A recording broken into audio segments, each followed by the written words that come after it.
Salut à toi humain, j'espère que tu vas bien. Aujourd'hui, on va parler de la guerre en Ukraine, les amis. Eh oui, le petit Macron, il nous a encore sorti son nouveau sketch de l'Elysée. Avec la complicité de 26 pays, ils vont déployer des troupes vers l'Ukraine. C'est pas une guerre, c'est un plan marketing, les amis. On dirait une campagne de pub. Cet hiver, découvrez la nouvelle collection automne-hiver autant. Missiles longue portée, drones dernier cri et attention, édition limitée, l'Europe en ruine.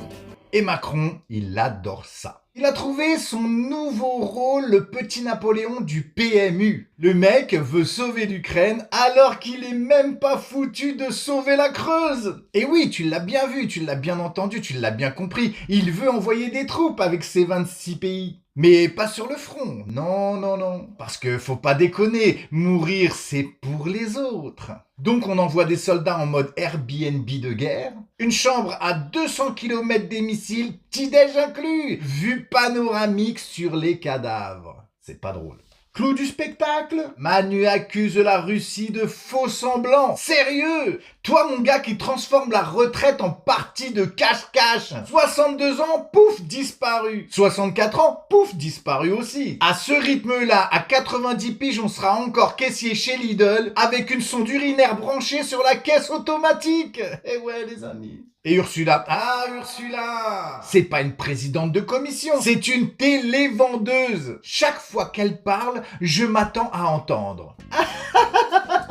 Et pour seulement 29,99 milliards, vous aussi équipez-vous d'un lot de chars Léopard. Mais attention, stock limité, dépêchez-vous. Et Macron derrière, comme une groupie en chaleur. Ursula, Ursula, j'ai ton calendrier de l'Avent à la maison. À mon avis, un jour, on va le retrouver torse nu, en plein conseil des ministres, avec écrit au marqueur sur son bide, Ursula forever. Et les sanctions contre la Russie? Une vaste blague. Arrêtez, bordel. On n'a pas gelé leurs comptes. On les a piqués, recyclés, blanchis, réinvestis. C'est plus des sanctions, c'est un braco, les gars.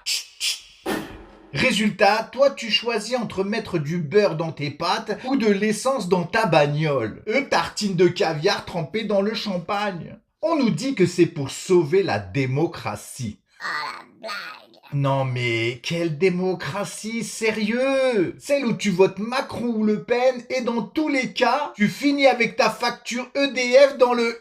Zelensky, lui c'est le seul mec qui a transformé une guerre en business model. Et ce mec-là c'est même pas un président, c'est un influenceur Wish les gars. Toujours en sweat kaki, jamais de costard, pourquoi? Parce qu'un mec en costard qui réclame des milliards, ça fait banquier véreux, n'est-ce pas? Mais un mec en sweat kaki, ça fait héros. C'est du Churchill by Decathlon, les gars. Zelensky, c'est devenu un petit peu le pote relou, tu sais, celui qui taxe à chaque fois 5 balles et qui te dit « je te les rends demain, promis ». Sauf que le lendemain, il revient avec une liste Amazon de 600 milliards. Je ne sais pas comment vous aider.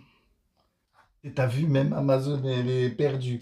Elle est perdue. Et paumé. Chaque fois, le mec, il a la même jactance. Donnez-moi des milliards, donnez-moi des armes. Le mec, c'est un mendiant, mais de luxe, tu sais. Il fait la manche, mais version PayPal. Le vrai problème, c'est que cette guerre, c'est pas la nôtre. C'est leur show, leur théâtre, leur business. Macron joue au général et Ursula joue à la chef de l'Empire. Le côté obscur de la force.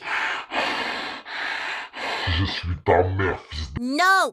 Oups, pardon. Zelensky joue à Rambo. Et nous, on joue à quoi? À payer. On paye toujours, on paye l'essence, on paye les pâtes, on paye la note du spectacle même quand on voulait pas voir la pièce. Ils disent que c'est pour nos valeurs, mais leur seule valeur c'est le CAC 40 les gars. Ils disent que c'est pour nos enfants, mais nos enfants c'est pas des missiles qu'ils veulent. Ils veulent du pain, des rires, des lendemains. Et si on n'ouvre pas nos gueules maintenant, demain nos gosses ne vont pas hériter de la démocratie. Ils vont hériter d'un champ de ruines. La paix c'est pas un rêve, c'est pas une option, c'est le minimum vital. Et si on la perd, on aura tout perdu.